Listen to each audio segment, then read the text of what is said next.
Welcome to the Art of Healing podcast, the podcast that is dedicated to helping you connect with your mind, body, and spirit. This is Charlize, physician and Reiki master, and thank you so much for joining me. I would like to remind you that although I'm a physician, the information you receive in this podcast is for educational and entertainment purposes only. You can find my full disclaimer at my website, www.healingartshealthandwellness.com. If you like what you hear on this podcast, sign up for my weekly newsletter. Check your show notes for more information and for the link to sign up. Thank you.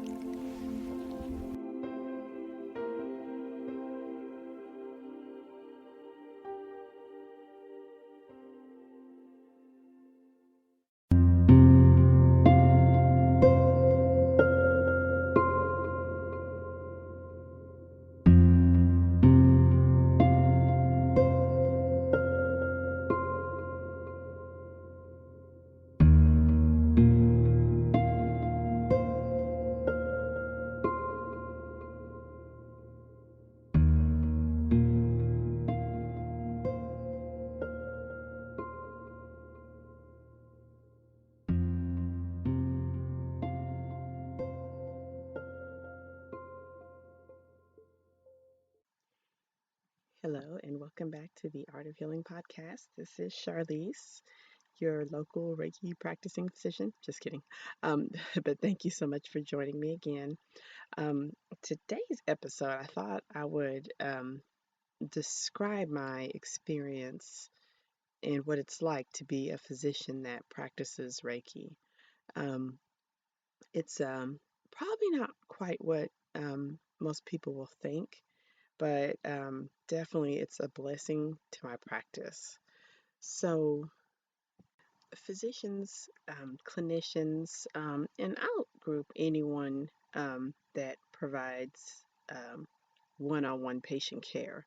So, that could be nurse practitioners, physician's assistants, nurses, um, dietitians, physical therapists, occupational therapists. So, with all those healing modalities, the one thing that we'll all have in common, respiratory therapist, um, is that we all have sort of a cycle or probably a rhythm to each visit, just like with any industry. So, for me personally, when I'm about to see a patient, um, there's several rhythms and things that are going to happen before, during, and after the visit.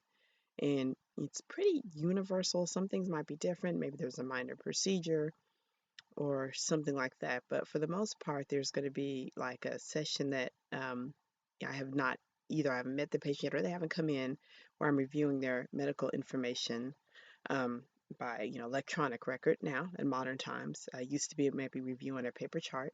Um, then there's the part of the cycle where it's my medical assistant, whoever is helping me, that brings the patient in, gathers data such as medications, checks the vitals, gathers some of the clinical information. Then there's the part where I come in and talk to the patient, then do a physical exam, then let them know what I think is going on or what I might know what's going on, if I can make a diagnosis at that time. And then there'll be things that happen after, maybe diagnostic studies, maybe labs, maybe imaging, maybe referral to different specialists. It's always kind of the same rhythm. So before I practiced Reiki, before I was trained in Reiki, I had been a physician for, I've already been a physician for about 7 or 8 years. I chose internal medicine because I have a preference for complicated patients. I actually like patients who have multiple medical issues. I have a problem solving thing that I like to, a problem solving muscle I like to flex. So it suited me to be in the type of practice that was slower, more in depth, where you got to work with patients over a period of time. Um, Before I learned Reiki, and for those of you that are clinicians or physicians will definitely know the term. Those of you that aren't, but I mean, maybe our patients know that, sometimes patients will describe themselves, or the clinician or physician will describe patient as a train wreck, or has a lot of problems, has a lot of issues, or um, you'll hear sometimes physicians sort of describe the sinking feeling when they see the list of reasons someone has come in, something like that. Um, I didn't have that feeling so much before because again, I purposely chose a specialty where I hoped to have complicated patients. However, before I practiced Reiki, the biggest thing was that I would definitely become drained mentally, emotionally, and before I learned Reiki and I was entering sort of my dark night of the soul, definitely physically drained. So now that I have been attuned to Reiki, that cycle of what's going to happen when I see a patient, it looks pretty much the same, but I tell you, it's so much easier. Oh my gosh. So, before I see a patient, I'm reviewing their clinical data. Um, Reiki energy probably doesn't play too much of a role because it is so cognitive, it's so informational, it's so left brain, that I gather my info. I definitely know what clues to look up, but I don't attempt to make any sort of tapping in or psychic connection or anything like that.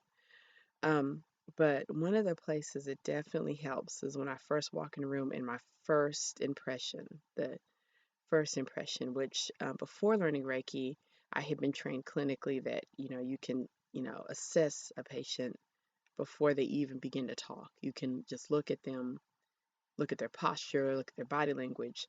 Um, but after learning Reiki, that's like so cool now because I can um, look at the person, and I don't necessarily attempt to like scan their aura or use any of the skills I've learned in Reiki. During a Reiki session, totally different. But when I'm in the clinic, because I don't know what the person's beliefs are and I wouldn't want to impose, I don't necessarily do that. However, it is easy to sort of open up that part of my brain to to pick up things on that patient even before they begin to talk to me. And um, the a lot of times what I end up gathering is just sort of information of the level of suffering this person is at. That's what's very helpful.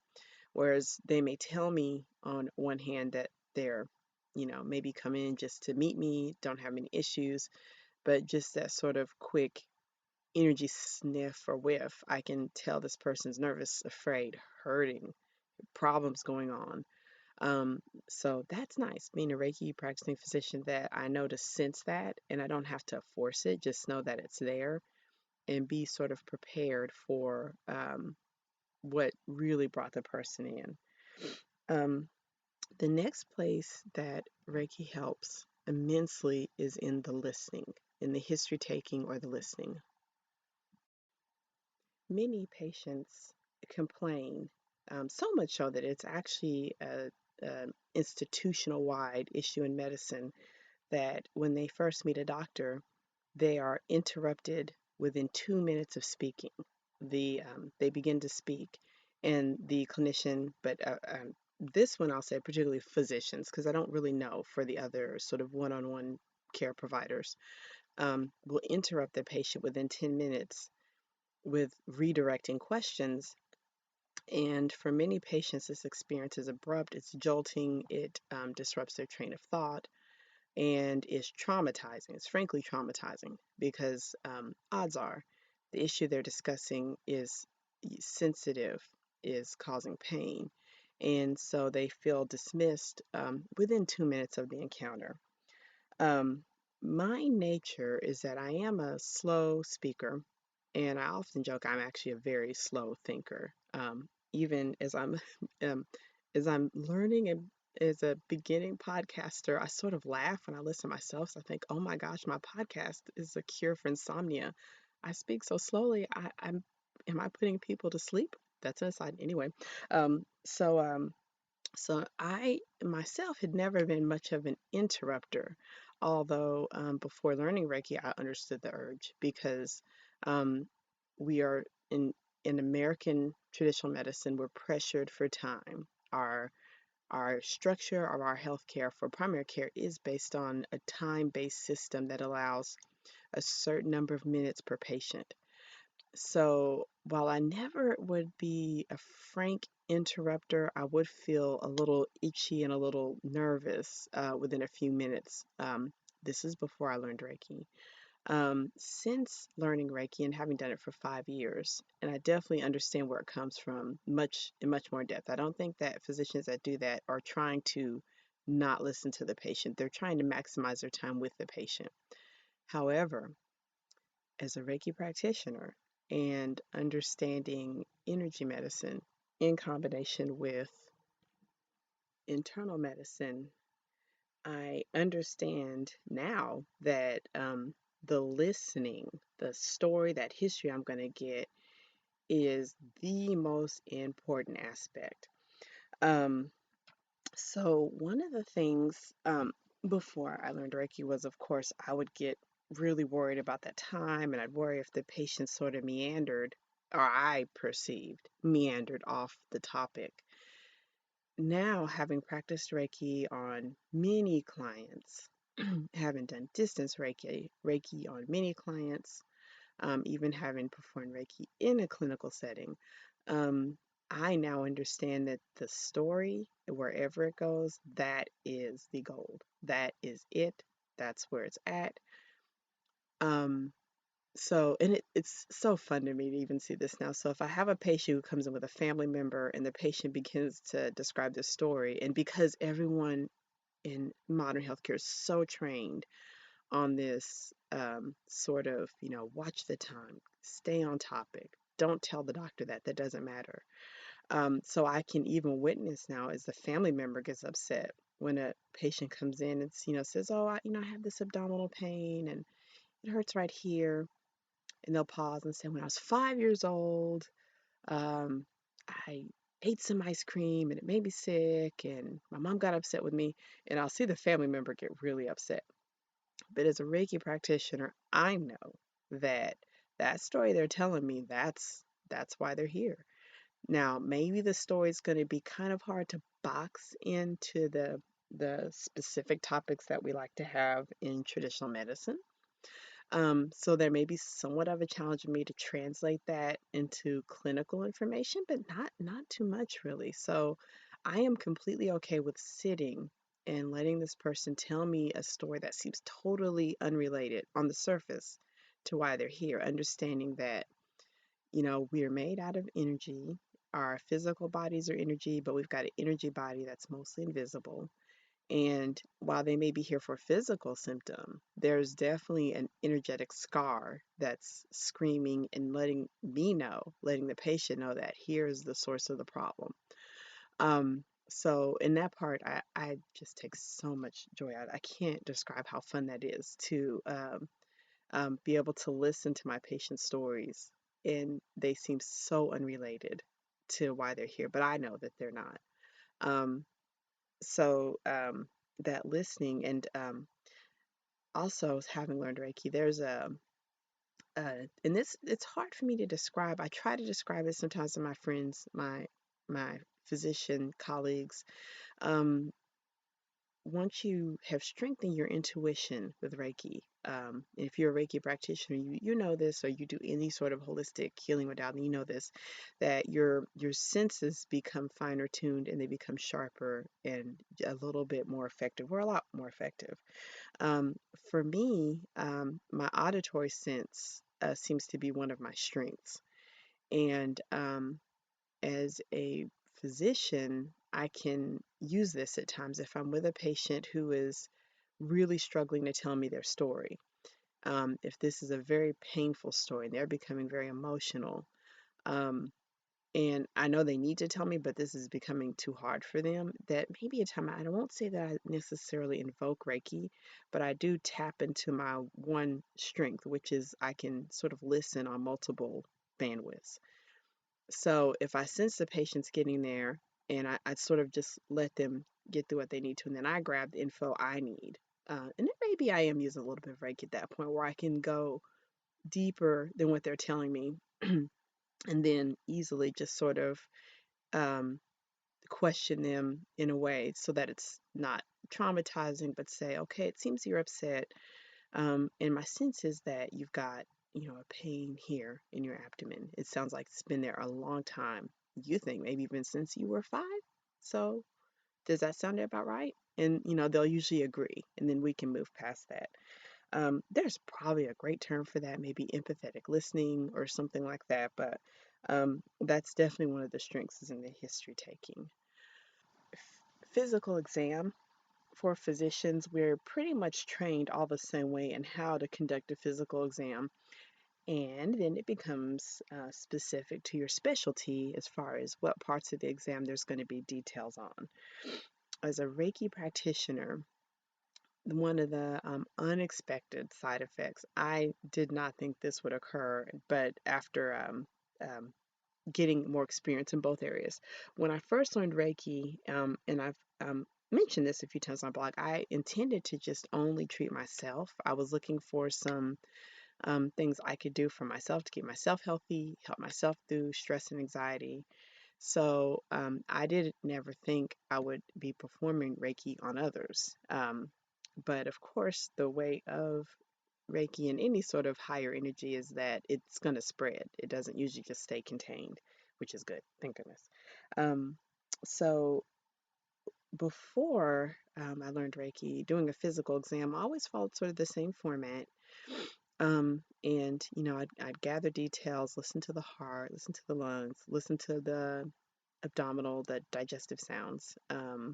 Joint exams, looking for inflammation, looking in the eyes, looking for details at the back of the eyes, looking in the ears. So before I learned Reiki, that format was pretty much always the same. Um, when it's time for women to have the more intimate exam, which is the genital urinary exam or pelvic exam, that's usually always the same format. Making her comfortable, make sure there's a chaperone there, because this, is a very um, intimate setting. After becoming attuned to Reiki, however, something I never saw coming, and sure enough, it really helps, is that um, I begin to perceive when I do my exam on patients temperature variations, um, but not quite the same as like if I touch a joint and it's hot and swollen. Um, it was very subtle. Now, my Reiki clients, when I'm actually doing a Reiki session, when I'm actually have someone set up or doing a full Reiki session, those energy shifts and blocks I'm open to feeling. And I expect them because typically with my Reiki clients, we've discussed a little bit what's going on. But when I'm in the clinic setting, I will get a variation of that, not usually as strong, but one of the classics that I'll notice is that when I'm meeting a new patient and in their history, they give me symptoms. It sounds like they're having a metabolic problem. They may be at risk of diabetes. They may be having blood sugar swings that are affecting them. So they're not completely diabetic, but I think their risk of becoming diabetic is quite high. And these individuals, when I go to do their exam, and this is one that's pretty consistent, I'll notice when I go to examine the abdomen, um, not so much that they're tender anywhere in their abdomen, but I perceive a coldness over the solar plexus. Um, and again, hard to describe. You'll have to forgive me because and I think about this a lot, but it's not so much that their abdomen is cold when I touch it, but as a Reiki practitioner, I know I'm perceiving blocked energy in their solar plexus, which is going to be the beginning of diabetes. And I've experienced this enough now that when I'm working with these patients, I'll let them know, here's what your history sounds like. I'm worried you might be developing diabetes, and even your exam, it seems like you're getting a little cold in your belly. And so then we back that up by getting our clinical information and starting our plan from there. But for my traditional medical training, definitely not anything I had language to describe before. And clinically, it works out beautifully. And finally, I think where Reiki helps the absolute most, and it's sort of my personal dream that I hope by sharing my podcast, my blog, is that by being a Reiki practitioner, one thing that's very important that I have is I can make space for my patients for their emotional shifts, whatever they're going through. It doesn't sway me.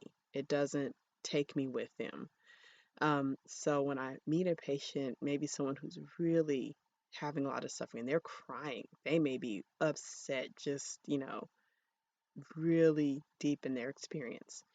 Because I understand energy medicine and I'm able to piece out, what's happening with them, their story, I can make space for them. And it doesn't rock my boat. It actually doesn't drain me at all. Um, I know for a lot of clinicians, that's sort of their fears. They're going to meet the very emotional patient that's going to be crying. It's not that they don't care, it's that they don't know how to protect their own energy. So when they do interact with this kind of patient, their empathy, which I do believe most people in healthcare are empaths of some kind, they know that they will be drained because they really don't have any skills to protect themselves. Having practiced Reiki for 5, almost 6 years, this doesn't worry me. And I'm now at the point that I almost welcome those sort of energetic releases because whatever brought them to me, while I hope I can certainly help if they dump a bunch of negative energy and once they're out, I can do a little Reiki on the exam room. No one's harmed. And they can maybe walk out feeling much better. And I've had some patients tell me, "Oh my goodness, I don't know why, I just feel better." And think, well, hey, however we got there. So anyway, thank you so much for joining me for this podcast. It's just sharing my perspective of what it's like to practice Reiki, what it's like as a physician. Um, I do believe with the changes we're seeing in the world all around us that the nature of how we provide care is changing. And I think there is a wonderful opportunity for those that are open of adding to your skill set, yeah, even your clinical skill set with some intuitive caring. There's just no harm, there's all benefit, and it helps you personally. So once again, thank you so much from the bottom of my heart. My website, healingartshealthandwellness.com, has got, articles coming, some courses coming here in the near future. So again, thank you for your time and have a great rest of your day. Bye bye.